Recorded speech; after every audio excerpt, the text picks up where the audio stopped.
मालेगांव में बड़े प्रमाण में बांग्लादेशी और रोहिंग्या मुस्लिमों को भारतीय नागरिक बनाने का षड्यंत्र शुरू हो। जो अधिकारी शामिल हुए उनको तुरंत सस्पेंड किया जाए। 15 तो बांग्लादेशी रोहिंग्या को तुरंत देश भाग हिस्सा दो। मालेगांव में बड़े प्रमाण में बांग्लादेशी और रोहिंग्या मुस्लिमों को भारतीय नागरिक बनाने का षड्यंत्र शुरू हो चुका है।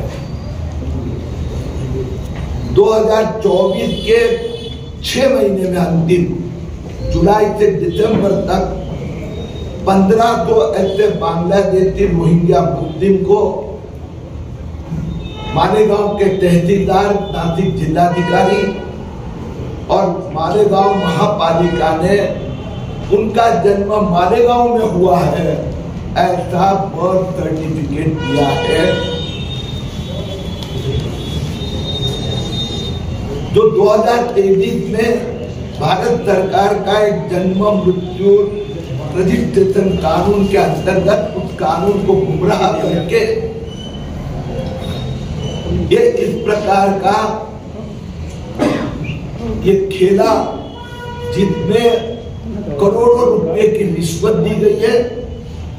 मालेगांव के कुछ पॉलिटिशियन इसमें इन्वॉल्व है। आज मालेगांव महापालिका और जिलाधिकारी मालेगांव दोनों ने मान्य किया है कि यह फ्रॉड है, हमारे लोगों ने गलतियां की है। हम ताबड़तोड़ ये 1500 लोगों को दिए हुए सर्टिफिकेट रद्द करेंगे, कैंसिल करेंगे। मैंने मुख्यमंत्री देवेंद्र फडणवीस जी से प्रार्थना की है कि जैसे वोट जिहाद का पैसा, ये जो पहला मैंने घोटाला निकाला कि मालेगांव या पूरे हिंदुस्तान का वोट जिहाद का केंद्र बन गया है।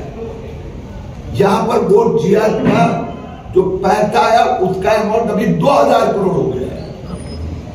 जो जांच चल रही है उसमें 2000 करोड़ रुपया मालेगांव सिराज मोहम्मद और मोहम्मद बगार के थ्रू ये पूरे देश भर में बांटा गया।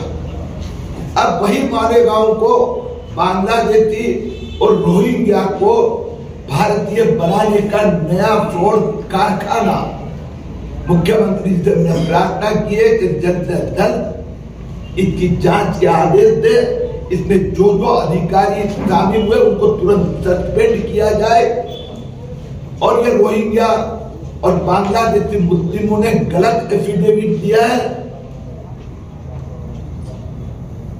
खिलवाड़ किए, तो इनके ऊपर तुरंत फौजदारी प्रक्रिया शुरू की जाए।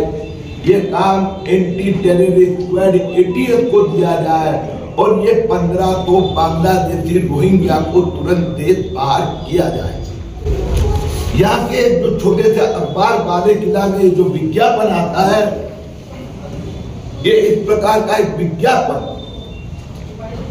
और इसके आधार पर इनको बर्थ सर्टिफिकेट, मुझे विश्वास है कि जल्दी कार्रवाई शुरू होगी और ये 1500 बांग्लादेशी रोहिंग्या को देश बाहर किया जाएगा। सर, आप ये जो 1 महीने का आंकड़ा आपने बताया इससे पहले ये बात जो है ये कोर्ट के जरिए भी होती थी और अब जो है तहसील ऑफिस से होने लगी है सर।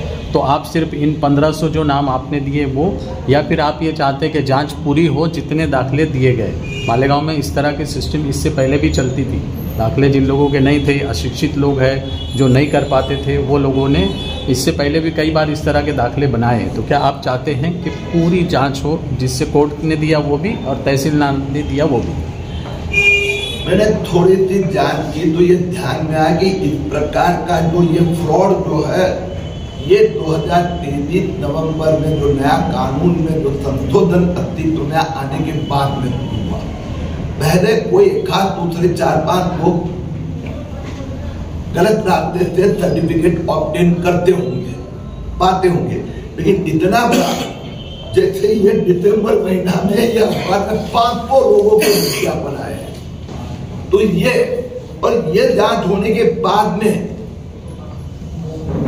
फिर सरकार के ध्यान में आएगा तो उसके पहले का भी देखेंगे। पहले इसके ऊपर हम केंद्रित करते हैं ना। आप देखो ना, नवंबर में अमेंडमेंट आया, लोकसभा आचार संहिता थी, इसलिए फरवरी में 50,000 लोगों ने लिए, फिर उसके बाद में जुलाई से प्रारंभ हुआ और गत 2 महीने में यानी 4 महीने में एकदम संख्या ऐसी बढ़ती जा रही है कि जुलाई में 100, फिर 200, अब दिसंबर में 500। सर आपने जो पैसों के बारे में 2000 करोड़ की जो बात कही है, मी पुन्हा एकदा सांगतो की मालेगाव हे आता मुस्लिम फेनेटिझम वोट जिहादचं केंद्र झालं आहे। जो वोट जिहादचा पैसा या घोटाळ्याचा आता अमाऊंट आहे टोटल, हे जे तपास यंत्रणा काम करत आहे। मुख्यमंत्री देवेंद्र फडणवीसने विधानसभेत सांगितलं की 1000 कोटीचा झाला होता, आता तो 2000 कोटीचा घोटाळा झाला आणि आता हेही लक्षात आलं आहे की हा वोट जिहादचा फंड मालेगावला येतो। सिराज मोहम्मद बगाड और आणखीन ग्रुप आहे 1 डझन लोकांचा, यांच्या द्वारा हा पैसा देशभरात वोट जिहादसाठी वापरला जातो। लताच पद्धतीने हा त्यात घोटाळ्याचा दूसरा भाग है। सर ऐसे ही कुछ एटीएस से जो है पिछले दिनों हमारी जानकारी ऐसी है कि पिछले दिनों कुछ सीसीएस वगैरह जो सेंटर रहते हैं जहाँ पे पैसे आते हैं, उनके कुछ नौजवानों को बुला के उनसे जांच की और उसमें भी 55 से 60 लाख रुपए का एक अमाउंट ऐसी मिली है जो इलेक्शन के दरमियान में हैदराबाद से यहाँ पर आए थे, ऐसी बात मालूम पड़ रही है। आपकी जानकारी कुछ है इस बारे में? ये सभी जो अलग अलग एजेंसी काम करते हैं, अभी राज्य की 4 एजेंसी और केंद्र की 7 एजेंसी काम कर रही है, सबकी जांच शुरू है। ईडी ने इसमें लीडरशिप ली है, तो 2000 करोड़ रुपया की लेन देन सामने आई है। देश भर में पैसे, आप हैदराबाद देते हैं तो हैदराबाद भी है, गुजरात भी है, मुंबई भी है, उत्तर प्रदेश भी है, तो ये केंद्र बन गया है।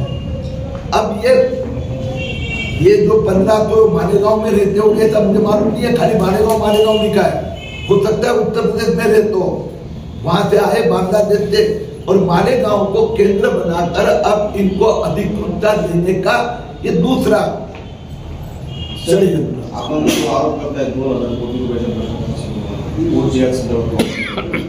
सगळ्या एजन्सीच्या EDS आहे, सगळ्या एजन्सीच्या पोलीस आहेत, सगळ्या एजन्सी आहेत, हे असं स्पष्ट काही बोलत नाही, फक्त आपल्या माध्यमातून माहिती पडते काय अडचण आहे, माध्यमांसमोर काय तुम्ही बोलतात वोट पैसा म्हणतात की हा म्हणतात वोट पैसा ईडीने जे अटक केली तर कसं त्यांना तुम्हाला दोष देत नाही, पण तुम्ही मला प्रश्न विचारला तर माझं उत्तर पण तसंच तिखट आहे।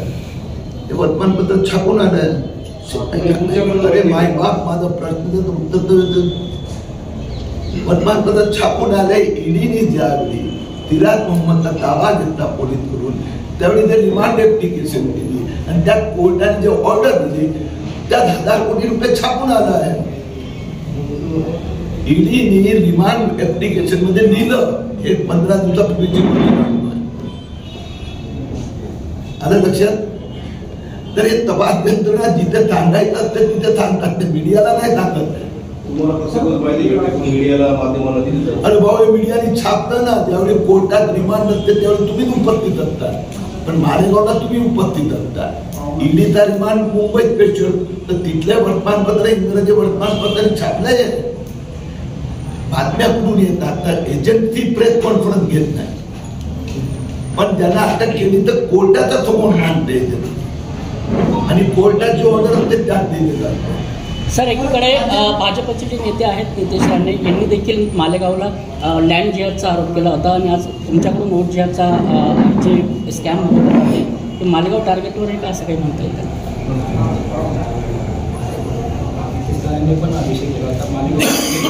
लँड जिहादचा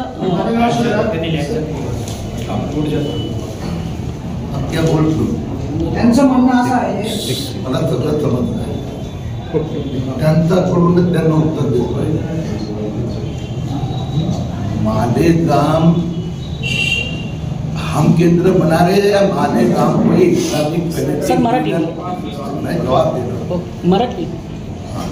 होणार नाही. मालेगावला किरीट सोमय्या केंद्र घोषित करतोय की मालेगाव याचं केंद्र आहे, केंद्र झाले आहे. मी उत्तर दिला तुम्हाला. मालेगावला या लोकांनी केंद्र बनवलं आहे, कारण की मालेगाव मध्ये आता प्रकारचे फॅनेटिक इस्लामिक संस्था मोठ्या प्रमाणात आहे आणि त्यांचं आता प्रकारचे जबरदस्त दादागिरी आहे. हे जे घोटाळा झाला हे मी तर नाही केला ना, त्यांनी केला, मी तर उघडकीत आणला. आता हे तर जिल्हाधिकारी आणि महापालिका दोघांनी कबूल केलं ना की बेकायदेशीरित्या 15 सेना बनवला. अरे टोटल 15 सेना जन्माला आल्या मालेगाव मध्ये. म्हणजे बांग्लादेशी रोहिंगी मालेगाव वास्तव्याला आहे का? सर, आपने कहा कि यहाँ मालेगांव के पॉलिटिशियन भी इसमें शामिल है, तो आप नाम बता सकते हैं क्या?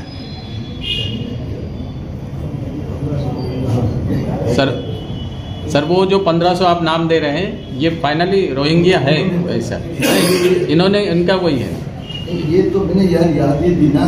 ये यादी आपने दे दी तो ये फाइनल 15 ची यादी जी आहे हे या वर्तमानपत्रात छापून आले गेले काही महिन्यात या पेपरात. आणि त्यांनी मला RTIच्या अंतर्गत जे काही दिवसापूर्वीपर्यंत 11 ते 10 लोकांना सर्टिफिकेट दिले त्याची यादी दिली. हे 11 ते 10 नावं त्याच्या समोर बातली की या कायद्याप्रमाणे त्यांना देता येत नव्हतं हे त्यांनी मान्य केलं. आणि ही यादी मी तुम्हाला नाही 2 दिवसात फिरवून आता येणार. काही नाही, फक्त नाव आहे, वय पण नाही, पत्ता पण नाही. तर ते 3.5 ते जे ऍडव्हर्टाइजमेंट जे आहेत त्याचे त्यांच्याकडे ऍप्लिकेशन पेंडिंग आहे. ते मिळून 15. पण या सगळ्या डॉक्युमेंटवर निष्पन्न होतं का ते बांगलादेशची जे असं आपल्याकडे समजा ही जी माहिती आहे तुम्ही गो खात्याला तुम्ही डायरेक्ट त्यांना पकडायला पाहिजे. ती प्रोसेस झाली असती. समोर ओरजियाच्या आरोपामध्ये मी एकाही एजन्सीने आतापर्यंत सांगितलं नाही की मालेगावमध्ये ओरजियाला पैसा खर्च झाला.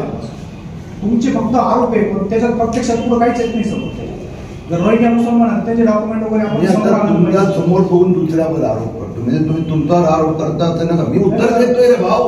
आरोप आरोप मी उत्तर देतो. तुम्ही हे जे डॉक्युमेंट दिले ना त्या लोकांनी दाखले घेतले, याचे पुरावे अधिकाऱ्यांनी मान्य केलं की ह्या नियमानुसार आम्ही दिले नाही व ह्या पद्धतीने दिले हे मान्य केलं. पण त्यांचं म्हणणं नाही की हे रोहिंग्या आहे का ते बांगलादेशी मुसलमान आहे असं होते का त्यांनी. 1500 लोक मालेगावचे रहिवासी आहेत का कुठले? त्यांना थोडक्यात हे म्हणायचे आपण जे सांगताय ते फ्रॉड आहे प्रकरण 1500, पण ते बांगलादेशी आहे का हे त्यांना म्हणायचे. ते पण तथ्य समजले नाही. आम्ही तपास यंत्रणा सगळ्यांशी पण बोलतो. ते म्हणलं अजून आमच्या तपासात काही निष्पन्न झाले नाही, पण घोटाळा झालेला आहे. आणि निवडून गेलेले उमेदवार त्याच्यामुळे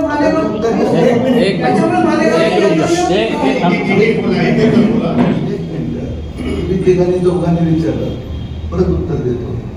असं हिंदुस्थानात कुठेच दिसलं नाही. आता उत्तर देतो मध्ये ना प्रश्न विचारतो परत सांगतो. एका ठिकाणी नाही दिली.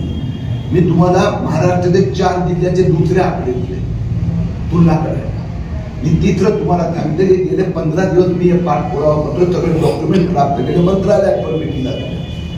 4थी गोष्ट हे सगळं केल्यानंतर आज दोन्ही ठिकाणी भेटलो, त्यांनी कबूल केलं. आता हे पत्रकार म्हणून तुमचा लक्षात जर आलं नाही तर ते किरीट तुम्हाला दोष नाहीये. आता नका बोलू मध्ये की एका पेपरात आजपर्यंत कुठल्याही महिन्यात आता 5चे ऍडव्हर्टाइजमेंट आले आणि गेल्या 4 महिन्यात 15चे ऍडव्हर्टाइजमेंट आले. ते जर माझा एका कार्यकर्त्याचा लक्षात आला तर त्यांनी पास केलंय. आणि एका परिवारात 4 लोक, आता एक नाही, मी तुम्हाला 58-53 ची यादी दिली 53 की एका घरात 4 लोकांनी 4घांचे जन्म दाखले नाही. एक नाही, अनेक आहे. मी थोडा कायद्याची तरतूद दाखवली विदिन 12 मंथ आहे. म्हणून हा घोटाळा नाही आहे, हा देशघातकी कृत्य आहे. आणि हे मी शोधून काढल्याने आज त्यांनी कबूल केलं आहे. आणि मी मुख्यमंत्र्यांकडे मागणी केली, आता अधिकाऱ्यांवर पण कारवाई झाली नाही. ओके.